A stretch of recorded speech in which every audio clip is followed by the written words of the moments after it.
Assalamualaikum warahmatullahi wabarakatuh. Apa kabar sobat sekalian? Jumpa lagi di channel Enerpol. Kali ini kita akan membahas berita hangat, yaitu terkait posisi Nasdem saat ini yang terkesan sudah semakin jauh dari koalisi istana, termasuk juga PDIP sejak sudah mendeklarasikan koalisi Anies, yaitu Nasdem, Demokrat dan PKS posisi itu semakin panas dengan coba saling menyerang dan cywar dalam tanda kutip.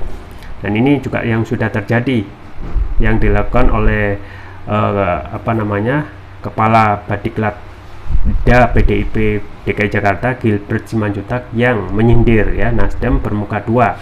Nah, sontak membuat panas Nasdem, yaitu Willy Aditya yaitu menyampaikan bahwasanya dahulu yang melahirkan Jokowi itu Nasdem dan menyampaikan PDIP itu kacang lupa kulitnya. Ini menarik dimana saat ini inilah gambaran tidak ada kawan abadi, tidak ada lawan abadi, yang ada adalah kepentingan Langsung saja kita baca dan kita ulas sesuai yang dilansir oleh rmol.id.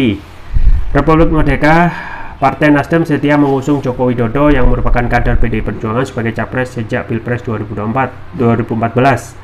Namun saat ini PDIP ibarat kacang lupa pada kulit Pernyataan itu diungkapkan Ketua DPP Partai Nasdem Willy Aditya membalas pernyataan Kepala Badiklatda PDIP DKI Jakarta Gilbert Simanjuntak yang menyebut Nasdem bermuka dua.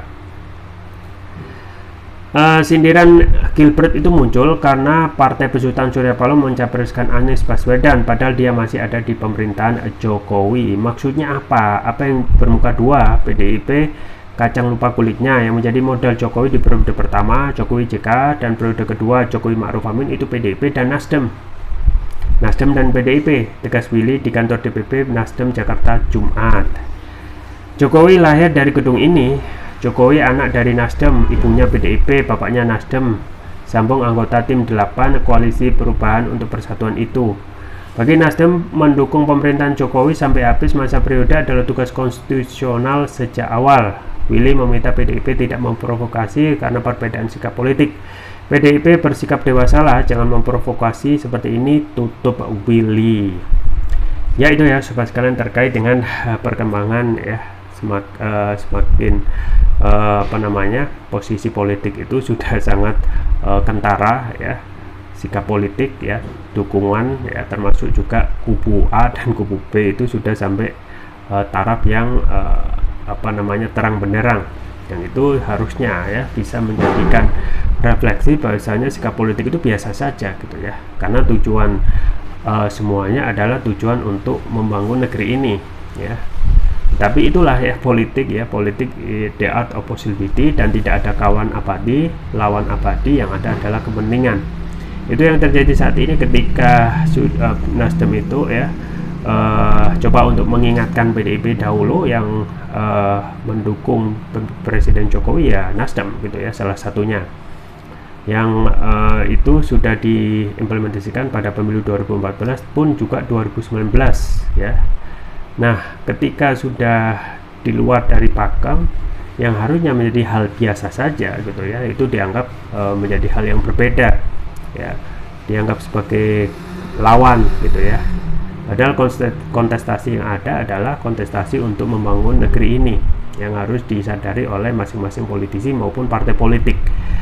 Karena kita ketahui setelah masa pemerintahan Presiden Jokowi ini selesai pasti akan ada penggantinya maka partai-partai itu berhak menentukan siapa yang akan menjadi preferensinya di pemerintah setelahnya tidak mungkin juga terus menerus sikap politik itu sama mengikuti partai yang sebelumnya didukung contohnya sekarang Nasdem yang semulanya mempunyai sikap politik mendukung pemerintahan Presiden Jokowi, setelah selesai preferensinya berbeda tapi kalau kita melihat apa yang sering disampaikan oleh Surya Paloh tujuannya untuk negara ini yaitu untuk perbaikan restorasi dan lain sebagainya, dan sikap politik itulah yang membuat pilihan dukungan itu lebih cenderung kepada Anies Baswedan Jadi ini biasa saja yang harusnya bisa dianggap sebagai hal yang